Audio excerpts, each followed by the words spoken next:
तो आज एनसीईआरटी और फोर्थ चैप्टर लेके हिस्ट्री का हम फिर आ चुके हैं कि फोर्थ चैप्टर में है क्या क्या हमें क्या बताती हैं हमें किताबें और कब किताब के बारे में हमको कितना मालूम है, कितना हमको बताती है, इनसे हम क्या क्या पा सकते हैं, वही कब क्या कैसे और क्यों, इसके बारे में हमको जानना है। एक छोटी सी प्यारी सी बच्ची है, ठीक है, एक छोटी सी प्यारी बच्ची है, क्या कह रही है। पुस्तकालय में जब ये थी बच्ची, इस बच्ची का नाम मेरी है, ठीक है। अब जैसे ही घंटी बजी, शिक्षक ने छात्रों को अपने साथ आने को कहा। आप स्कूल गए होंगे तो जैसे ही घंटी बज रही थी छात्रों ने अपने साथ आने को कहा। आज वो पहली बार पुस्तकालय ले जा रहे थे तो मेरी ने देखा पुस्तकालय उसकी कक्षा से काफ़ी बड़ा था। वहाँ किताबों से भरी कई सारे रैक थे। कोने में एक अलमारी थी जो मोटी मोटी किताबों से भरी थी। मेरी को एक अलमारी खोलने की कोशिश करते हुए शिक्षक ने कहा, उस अलमारी में अलग अलग धर्मों से जुड़ी हुई महत्वपूर्ण किताबें हैं। क्या तुम्हें मालूम है, हमारे आसपास में वेदों का भी एक संग्रह है, वेद के बारे में। तो वो बच्ची सोचने लगी, मेरी बच्ची सोचने लगी कि वेद क्या होता है, इसके बारे में क्या होता है। तो पता करने के लिए वो चलो पता लगाए। अब उसके बारे में जानने की कोशिश करने लगी कि वेद होता क्या है। तो वेद क्या है, वेद 4 प्रकार के हैं, ठीक है। ऋग्वेद, सामवेद, यजुर्वेद और अथर्ववेद, ये 4 प्रकार के वेद हैं। सबसे पुराना वेद जो है ऋग्वेद है, ठीक है। सबसे पुराना वेद ऋग्वेद है जो 3500 साल पहले इसकी रचना हुई थी। अब ऋग्वेद में 1000 से ज़्यादा प्रार्थनाएं हैं, ठीक है। ऋग्वेद में 1000 से ज़्यादा प्रार्थनाएं हैं जिन्हें सूक्त कहा गया है।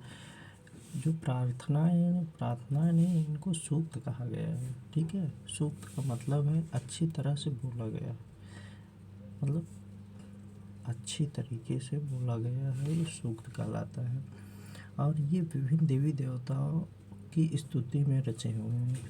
मतलब जो सूक्त बनी हुई है ये विभिन्न देवी देवताओं की स्तुति में रचे हुए हैं, मतलब उनके गुणगान में रचे गए हैं। स्तुति का मतलब गुणगान होता है, उनके याद के लिए रचे गए हैं। उनमें से 3 देवता बहुत इम्पोर्टेंट यहाँ पे हुए थे, अग्नि, इंद्र और सोम। इनको जो है सबसे मतलब इम्पॉर्टेंट महत्वपूर्ण देवता माना जाता है, इंद्र, अग्नि और सोम जी को। अग्नि के देवता जो है, अग्नि जो है आग के देवता थे, इंद्र जो है युद्ध के देवता थे और सोम एक पौधा था जिससे खास पेय बनाया जाता था। मतलब सोम का एक तरीके से आप समझ लीजिए कि दारू के लिए पर्पज से, हाँ, दारू के पर्पज से बनाया गया पेय खास पदार्थ था। वैदिक प्रार्थनाओं की रचना ऋषियों ने की थी, और इसकी जो प्रार्थनाओं की रचना है ऋषियों ने की थी, ठीक है। और आचार्य विद्यार्थियों को इन्हीं अक्षरों, शब्दों, वाक्यों में बांटकर शाश्वत पाठ द्वारा कंठ करवाते थे, याद करवाते। अक्षरों, शब्दों, वाक्यों में बांटकर सस्वर मतलब बोल के, उनके साथ बोल के कंठ मतलब याद करवाते थे, ठीक है। अधिकांश सूक्तियों के रचयिता सीखने और सिखाने वाले पुरुष थे। अधिकांश सूक्तों के रचयिता सीखने और सिखाने वाले पुरुष थे। कुछ प्रार्थनाओं की रचना महिलाओं ने की थी। ऋग्वेद की भाषा प्राक संस्कृत या वैदिक संस्कृत कहलाती है।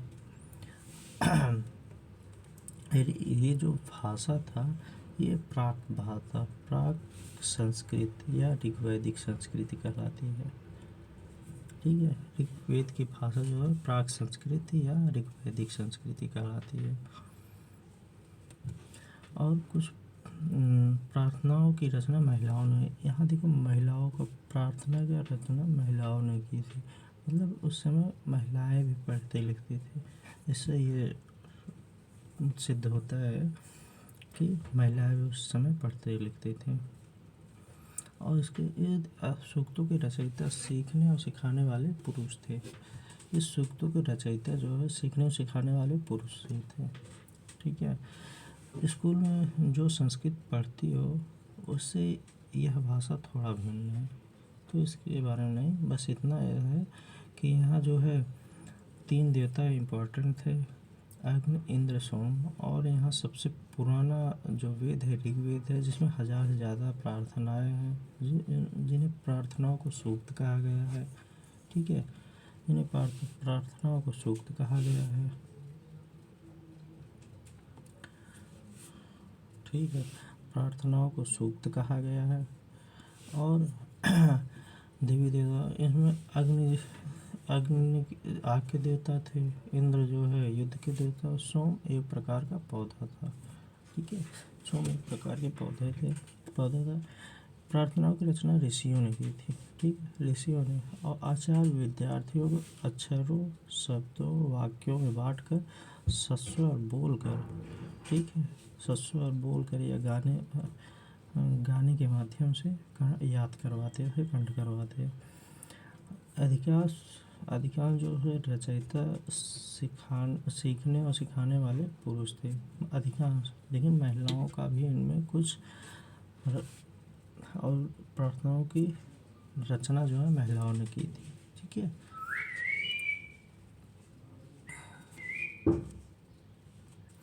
और ये जो भाषा था प्राग भाषा था, संस्कृति थी या वैदिक संस्कृति इसको कहा जा सकता था। ठीक है, आगे बढ़ते हैं। संस्कृत और अन्य भाषाएं।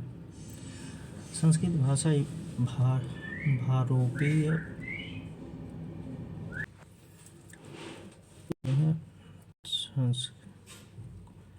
को जो है संस्कृत और अन्य भाषाएं भी हैं। ठीक है, अन्य भाषाओं में क्या है? संस्कृत भाषा भारोपीय भाषा, भारत की यूरोपीय भाषा का परिवार का हिस्सा है। भारत की कई भाषाएं, असमिया, गुजराती, हिंदी, कश्मीरी, सिंधी, एशियाई भाषाएं जैसे फारसी, यूरोप की बहुत सी भाषाएं जैसे अंग्रेजी, फ्रांसीसी, जर्मन, यूनानी आदि जो है इसी परिवार से जुड़ी है, मतलब भारतीय भाषा से जुड़ी हुई है। ठीक है, उन्हें एक भाषा परिवार इसलिए कहा जाता है क्योंकि आरंभ में उनमें कई शब्द ऐसे थे जिनके लिए, उदाहरण के लिए मातृ संस्कृति में माँ और हिंदी में मदर शब्द देखने को मिलते हैं। ठीक है, अब आगे देखते हैं क्या है। क्या तुम्हें कोई समानता नज़र आती है? उपमहाद्वीप में दूसरे भाषा परिवार की भी भाषाएं बोली जाती हैं। उपमहाद्वीप में जो दूसरे भाषाएं भी बोली जाती हैं। उदाहरण के लिए पूर्वोत्तर प्रदेशों में तिब्बत वर्मा परिवार की भाषाएं बोली जाती है। तमिल, तेलुगु, कन्नड़, मलयालम, द्रविड़ भाषा परिवार की भाषाएं, जबकि झारखंड और मध्य प्रदेश में कई हिस्से में बोली जाने वाली भाषाएं एस्ट्रो एशियाटिक परिवार से जुड़ी हुई हैं। एस्ट्रो एशियाटिक परिवार से, ठीक है, जुड़ी हुई हैं। इनमें कुछ ज़्यादा खास नहीं है, आगे देखते हैं। जिन किताबों को पढ़ते हैं वे लिखी और छपी गई हैं। ठीक है, जिन किताबों को पढ़ते हैं वे लिखी और छापी गई हैं। ऋग्वेद का उच्चारण किया जाता है, मतलब बोला जाता है, श्रवण किया जाता है, सुना किया जाता है, न कि पढ़ा जाता है। ठीक है, इसमें क्या कहा है? ऋग्वेद का उच्चारण किया जाता है, उसका श्रवण किया जाता है, न कि पढ़ा जाता है। रचना के कई सदियों बाद पहली बार लिखा गया। ये कई सदियों बाद जो है ये पहली बार लिखा गया।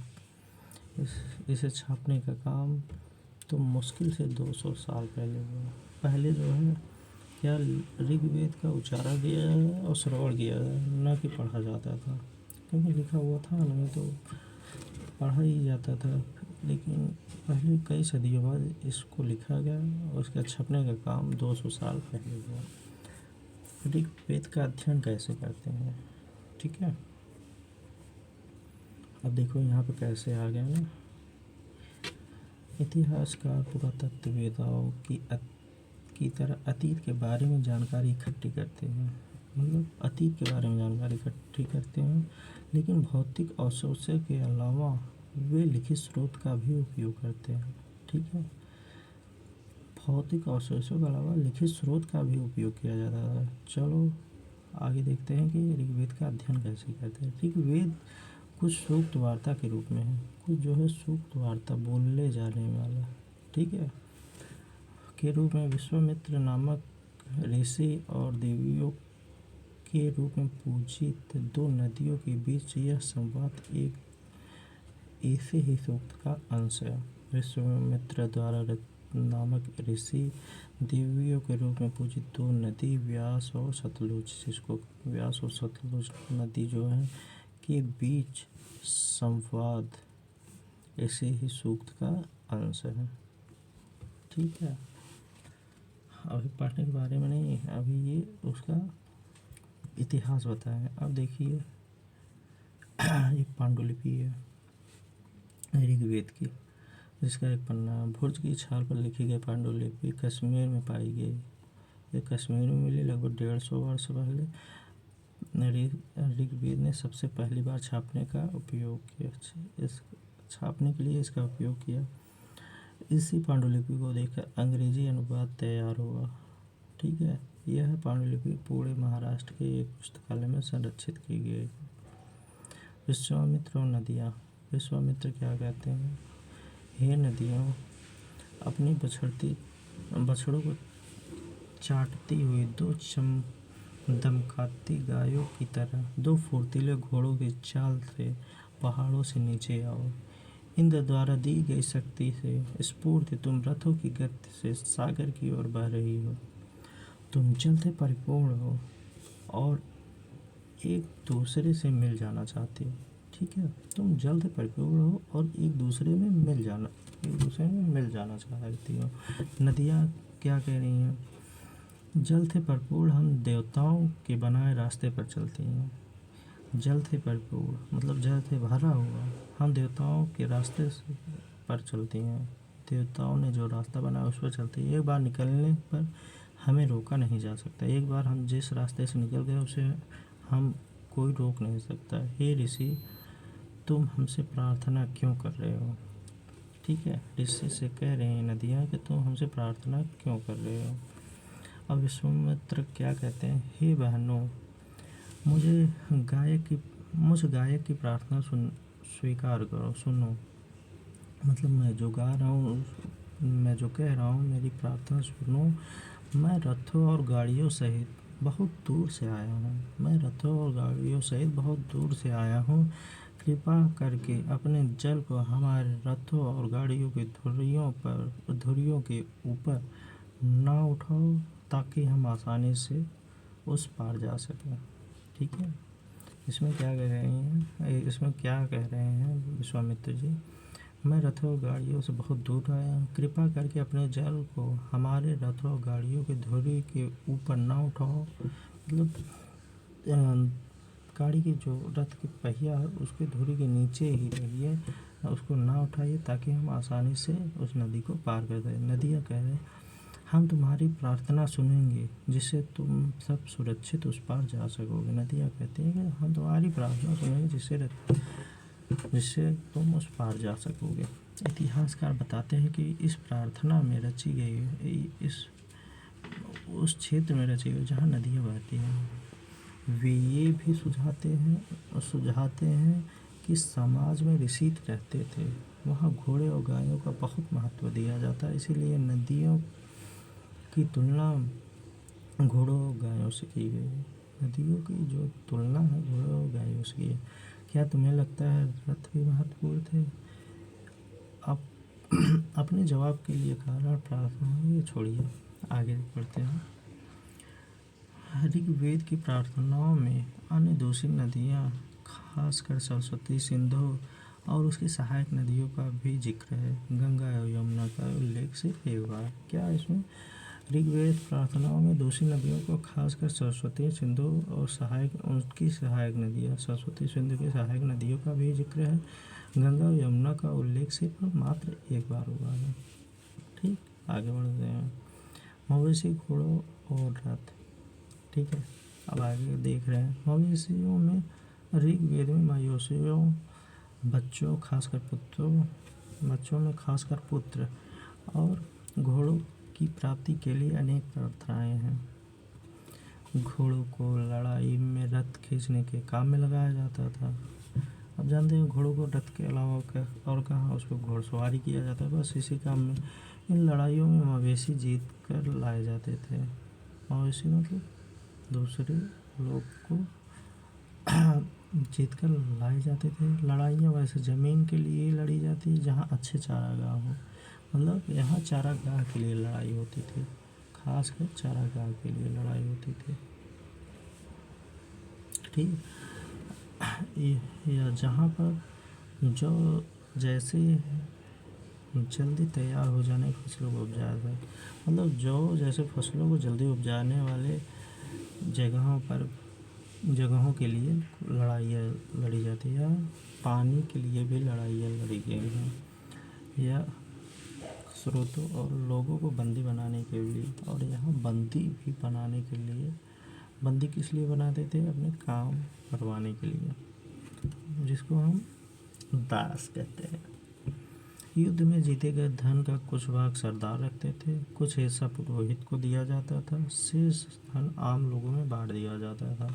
ठीक, युद्ध में जीते गए धन को कुछ धन जो सरदार रखते थे, कुछ पुरोहित को दे दिया जाता था और कुछ को जो है आम जनता में बांट लिया। इससे ये प्रतीत होता है जनता के प्रति संवेदनशील थे।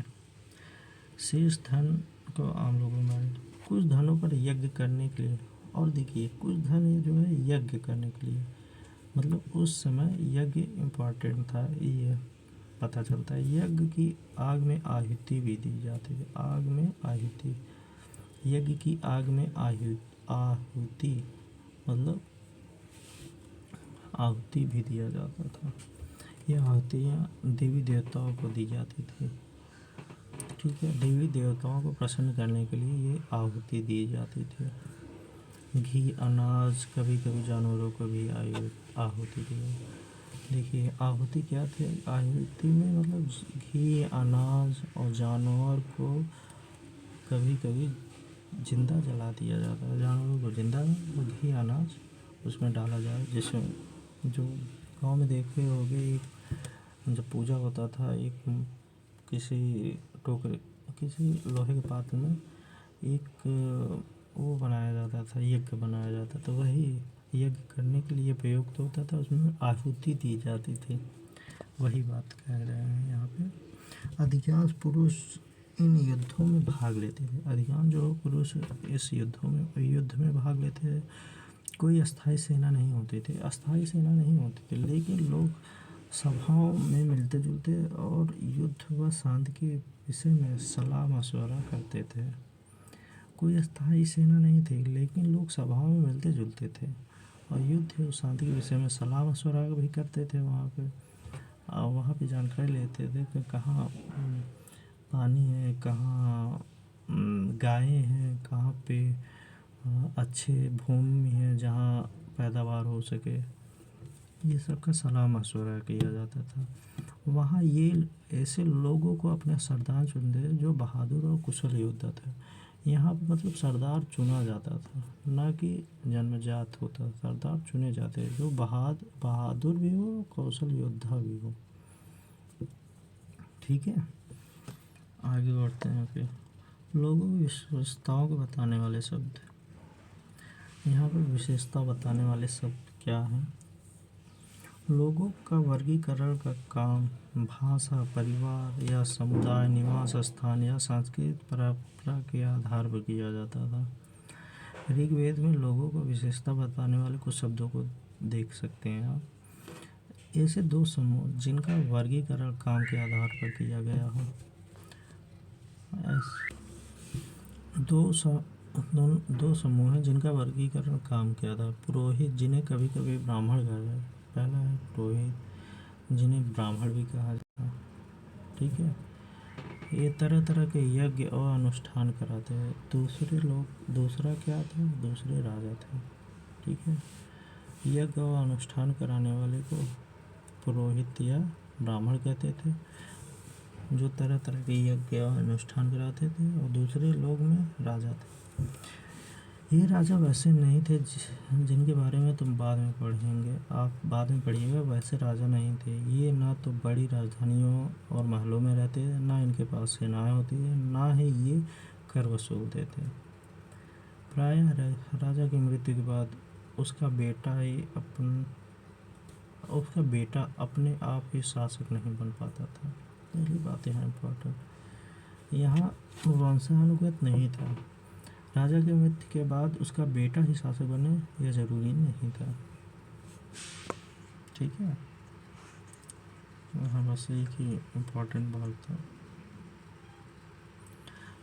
अब देखिए, अब जनता या पूरे समुदाय के लिए दो शब्दों का इस्तेमाल होता था। पहला क्या था? जनता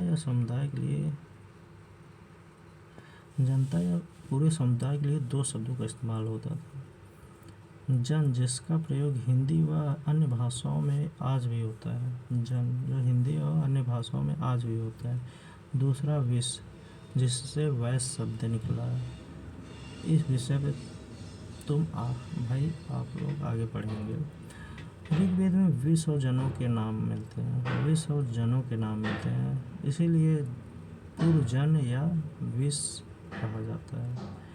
भारत जन या विष, विदुजन या विष जैसे कई उल्लेख मिलते हैं। ठीक, आगे बढ़ते हैं। तुम्हें इनमें से कोई जाना पसंद होता है? देखिए, जिन लोगों ने इन प्रार्थनाओं की रचना की वे कभी कभी खुद को आर्य कहते थे। जो इन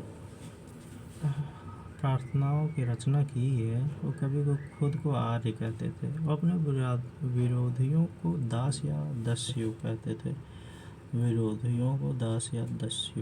थे।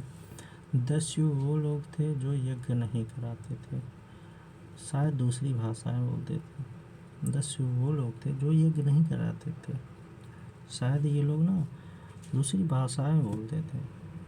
बाद के समय में दास शब्द का मतलब गुलाम हो गया। जैसा समय बढ़ता गया ये जो है इनको गुलाम शब्द, दस्यु को गुलाम शब्द हो गया। दास वे स्त्रियां और पुरुष होते थे जिन्हें युद्ध में बंदी बनाया जाता था। दास वे लोग होते थे जिन्हें युद्ध में बंदी बनाया जाता था और उनके मालिक जायदाद माना जाता था। जो भी काम मालिक चाहते थे वह सब करना पड़ता था। दास को जो है, गुलाम को जो भी मालिक कहता था उससे उनको करना पड़ता था।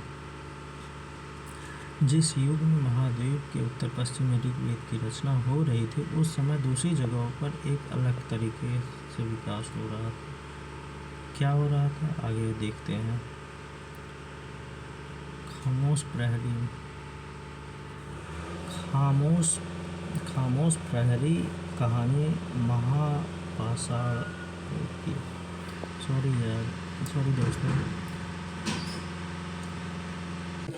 सॉरी दोस्तों, यहाँ कंस्ट्रक्शन का कुछ काम होने लगा था, इस वजह से आवाज़ तेज़ होने लगी थी, तो मैं कुछ क्षण के लिए इसे रोक दिया था।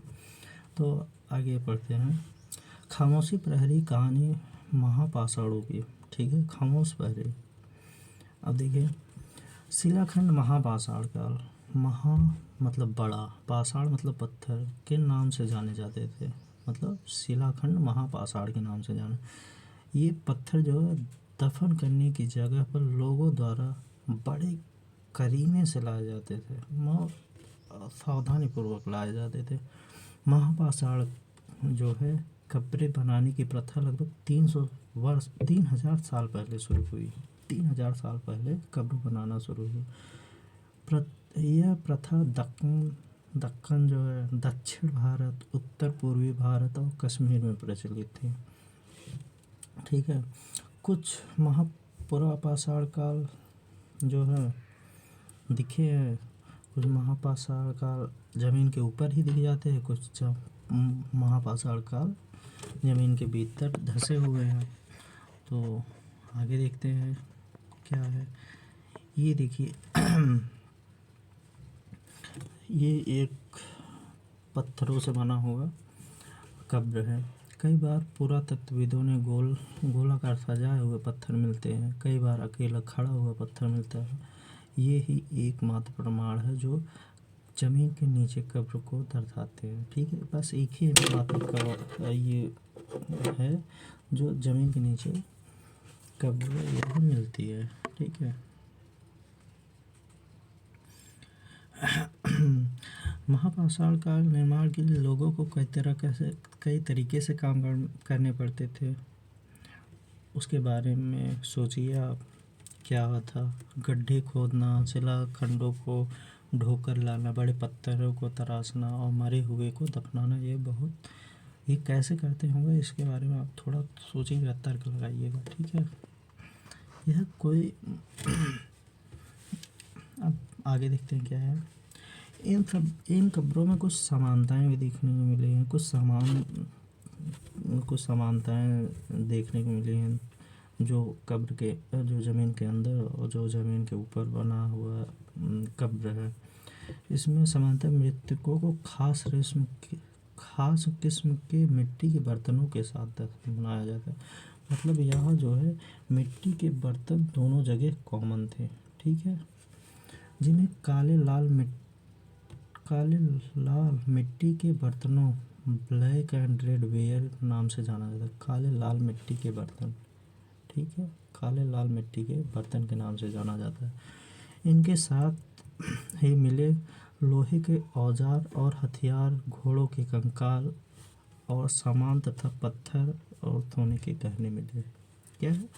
लोहे के औजार और हथियार भी मिले हैं, घोड़े के कंकाल भी मिले हैं। मतलब इससे ये प्रतीत होता है घोड़ा भी दफनाया गया होगा। सामान तथा कंकाल और सामान तथा पत्थर और सोने के गहने भी देखने को मिले हैं। ठीक, आगे बढ़ते हैं। महापाषाण का में मिले लोहे के सामान ये रहा, और बाईं ओर घोड़ों के लिए सामान, नीचे बाईं ओर कुल्हाड़ियाँ, नीचे एक कटार है। ये देखिए, ये कुल्हाड़ियाँ और कटार, यही सब है। अब आगे बढ़ते देखते हैं। लोगों को सामाजिक समानताओं के बारे में पता करना है गया। पुरातत्वविद यह मानते हैं कि कंकाल के साथ पाई जाने वाली चीज़ें मरे हुए व्यक्ति की ही होंगी। इससे यह प्रतीत होता है कंकाल के साथ जो सामान पाया गया है, जो कटारे पाए गए, घोड़े के कंकाल पाए गए हैं और कुछ पत्थर, ये सब मिला है, ये सब कंकाल के साथ पाई जाने वाली चीज़ें होंगी। कभी कभी कब्र एक की तुलना में दूसरी कब्र में ज़्यादा चीज़ें मिलती थी। मतलब वहाँ पे भी ये देखा गया है कि पहले वाले में कम सामान रखा हुआ था, दूसरे वाले में कुछ ज़्यादा ही सामान चीज़ें मिली हुई हैं। ठीक है। और व्यक्ति की कब्र में 33 किलो सोने के मनके और शंख पाए गए हैं। ब्रह्मगिरी में एक कब्र मिली जिसमें 33 किलो सोने के मनके और शंख पाए गए। दूसरे कंकालों के पास सिर्फ कुछ मिट्टी के बर्तन ही पाए गए हैं। ठीक है। कुछ दफनाए गए लोगों की सामाजिक स्थिति में भिन्नता को दर्शाता है। इससे जो है कहीं सोने के, कहीं मिट्टी के बर्तन मिले हुए हैं। इससे जो है सामाजिक स्थिति में भिन्नता को दर्शाता है। मतलब कोई अमीर रहा होगा, कोई गरीब रहा होगा, ये लोग वहाँ पे भी थे। मतलब ये देखिए, कुछ कहा है, कुछ लोग अमीर थे तो कुछ लोग गरीब भी थे, कुछ लोग सरदार थे तो कुछ लोग दूसरे अनुयायी भी थे। ठीक, इस टाइप में देखने को मिलता है। क्या कुछ कब्रें खास परिवारों के लिए थी? इसमें पूछ रहा है क्या कुछ कब्रें खास परिवारों के लिए थी? कभी कभी पाषाणों में एक से अधिक कंकाल मिले हैं। मतलब एक से अधिक कंकाल मिले, वे यह दर्शाते हैं कि शायद एक ही परिवार के लोग को एक ही स्थान पर अलग अलग समय पर दफनाया गया। एक से अधिक कंकाल मिलते हैं और क्या है, यह भी दर्शाते हैं कि शायद एक ही परिवार के लोग कहे होंगे कि मुझे इनकी कब्र के बगल में सुला देना। ठीक है, तो वही है, यहाँ भी शायद एक ही परिवार के लोगों को एक ही स्थान पर अलग अलग समय पर दफनाया गया। बाद में मरने वाले लोगों को पोर्ट होल के रास्ते कब्रों में लाकर दफनाया। वहाँ पे पोर्ट होल का एक रास्ता बना दिया जाता है जिससे कब्रों में लाकर दफनाया जाता था। ठीक है, ऐसे लोग पर गोलाकार लगाए गए पत्थर या चट्टान चिन्हों का काम करते थे। गोलाकार लगाए गए पत्थर या चट्टान जो है चिन्हों का काम करते थे, जहाँ लोग आवश्यकता अनुसार शवों को दफनाने में दोबारा आ सकते थे। मतलब यहाँ पर शवों को, जहाँ कब्र बनी हुई है वहाँ पर शवों को दोबारा लाकर दफनाया जा सकता था। इसके लिए चट्टान या गोलाकार पत्थर लगाए गए थे जिससे आसानी हो सके। इमाम गांव के एक विशिष्ट व्यक्ति की कब्र।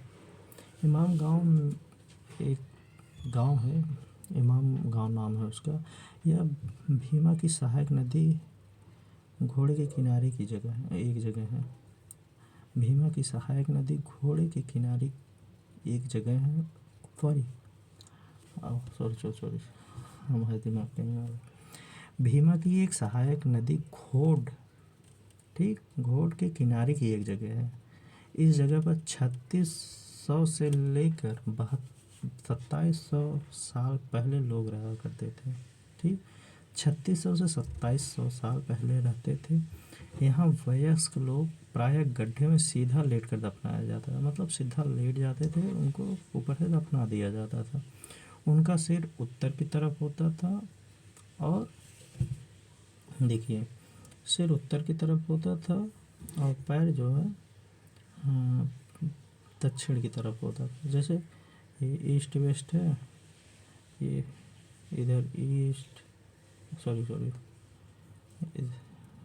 देखिए ईस्ट है, सॉरी अरे ईस्ट वेस्ट नॉर्थ साउथ। ठीक, ये इनका जो है टायर जो है सिर उत्तर की तरफ, ये उत्तर है, यहाँ सिर होता था और ऐसे करके इनको दफनाया जाता था। ये है कब्र, इसके ऊपर मिट्टी डाल दी जाती थी। ठीक है, कई बार उन्हें घर के अंदर ही दफनाया जाता था।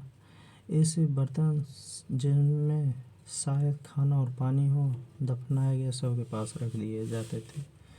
मतलब इन लोगों के साथ जो घर के अंदर दफनाया जाता था उनके पास जो है एक बर्तन रख दिया जाता था, उसमें शायद खाना पानी हो, कुछ भी हो सकता है। उसके अवशेष तो मिले नहीं, शायद इसमें लग गया है, तो अवशेष नहीं मिलने के कारण ऐसा कहा गया है।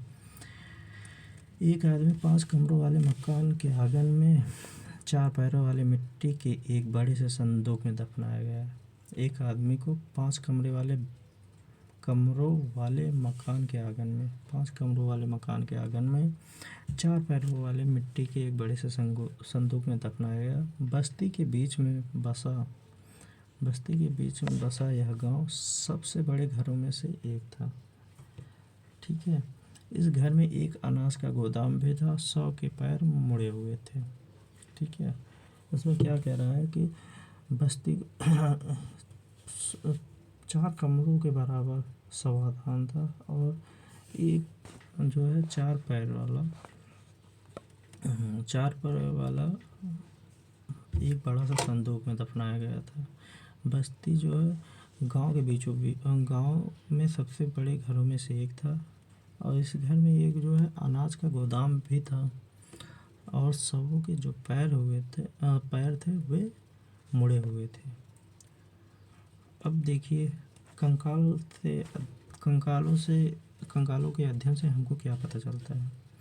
छोटे आकार के आधार पर बच्चों के कंकाल आसानी से पहचाना जाता है, लेकिन बच्चे और बच्ची के कंकाल के बीच में कोई फ़र्क नहीं होता था। क्या हम पता लगा सकते हैं कौन सा कंकाल स्त्री का है या पुरुष का? हाँ, ज़रूर लगा सकते हैं, क्यों नहीं। कभी कभी लोग कंकाल के साथ मिले सामानों के आधार पर इसका अंदाज़ा लगाते थे, लेकिन उदाहरण के लिए यदि कंकाल के साथ गहने मिलते हैं तो कई बार उस महिला का कंकाल मान लिया जाता था। लेकिन इसी समझ के साथ समस्याएं हैं। अक्सर पुरुष भी यहाँ पर आभूषण पहनते थे, ठीक है। आभूषण स्त्री पुरुष दोनों पहनते थे। कंकाल का लिंग पहचानने का सबसे बेहतर तरीका उसके हड्डियों की जांच है। चूँकि महिला बच्चों को जन्म देती थी, इसीलिए उनका कटी प्रदेश या कूल्हा पुरुषों से ज़्यादा बड़ा होता था। ये एक पहचान का कारण था। यह समझ कंकालों के आधुनिक अध्ययन पर आधारित है। आज से लगभग 2000 साल पहले चरक नामक प्रसिद्ध वैद्य हुए। उनका चिकित्सा शास्त्र पर चरक संहिता नामक किताब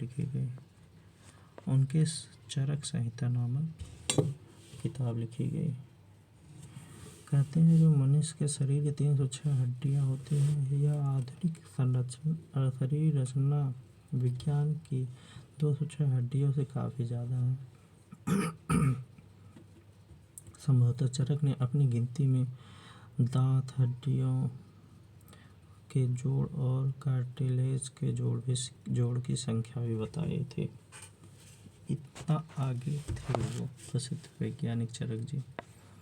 इमाम गांव के लोग के काम धंधे। उस समय काम धंधे क्या हुआ करते थे, ठीक है। उस समय को पुरातत्वविदों ने कहा कि गेहूं, जौ, चावल, बाजरा, मटर, तिल के बीज मिले हैं। कई जानवरों की हड्डियां मिले। कई हड्डियों पर कांटे के निशान भी मिले हैं। मतलब लोग इन्हें खाते होंगे। गाय, भैंस, बकरियां आदि जो है मछलियाँ की हड्डियाँ भी पाई गई। ऐसे साक्ष्य मिले हैं कि बेर, आंवला, जामुन, खजूर, कई तरह की रसभरियाँ एकत्र किए जाती थी। उस समय जो बेर, जामुन, खजूर, कई तरह की रसभरियाँ भी एकत्रित की जाती थी। हम लोग अब लास्ट की तरफ बढ़ रहे हैं। अन्यत्र एक एटलस में चीन को देखिए, ठीक है।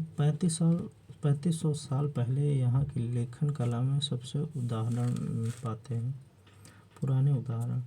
यह जो जानवरों को हड्डियों पर लिखा गया था, इन्हें भविष्यवाणी करने वाली हड्डियाँ कहा जाता है, क्योंकि यहाँ मान्यताएं थी भविष्य बताती है। राजा लोग लिपिकारों से इन हड्डियों पर सवाल लिखवाते थे। क्या वे युद्ध जीतेंगे?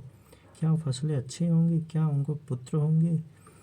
फिर इन हड्डियों को आग में डाल दिया जाता था, जहां इनके गर्मी से चटक कर दरारें पड़ जाती थी। भविष्यवक्ता इन दरारों को बड़े ध्यान से देखकर भविष्यवाणी करने की कोशिश करते। शायद तुम भी ये सोच रहे हो कि भविष्यवक्ता कभी कभी गलती भी करते थे। हाँ, ये तो बात सही है कि भविष्यवक्ता भी अब हड्डियों में बारीक वो पड़ गया, निशान पड़ गया चटक कर, तो दरारें पड़ गई, तो उससे कौन बता सकता है। कभी सही होता होगा, कभी गलत होता होगा। ये राजा शहरों में महल बना कर रहते थे। शहरों में महल बनाते थे, उन्हें बेशुमार दौलत इकट्ठा भी कर लिए। बड़े बड़े नक्काशी किए, कांसे के बर्तन भी मिले, लेकिन वे लोहे का इस्तेमाल करना नहीं जानते थे। उस समय जो है लोहे का उपयोग करना ये लोग नहीं जानते थे। ये यहाँ इम्पोर्टेंट दिख रहा है, ठीक। यहाँ पे उपयोगी शब्द क्या क्या है? यहाँ उपयोगी शब्द हैं, वेद है, ठीक है, वेद है, प्रार्थना है, भाषा है, रथ है, यज्ञ, राजा, दास, महाप्राण, कब्र और कंकाल।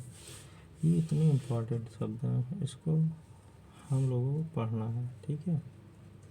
इसको आप एक बार देख लीजिए, इसके बारे में। वेद क्या है, प्रार्थना क्या है, भाषा क्या है, रथ क्या है, यज्ञ क्या है, राजा क्या है, दास क्या है, महाप्राण क्या है। दास तो हम बताए थे कैसे बने। महाप्राण क्या है, कब्र क्या है, कंकाल क्या है, लोहा क्या है। लोहा के बारे में अभी हमने लास्ट में बताया।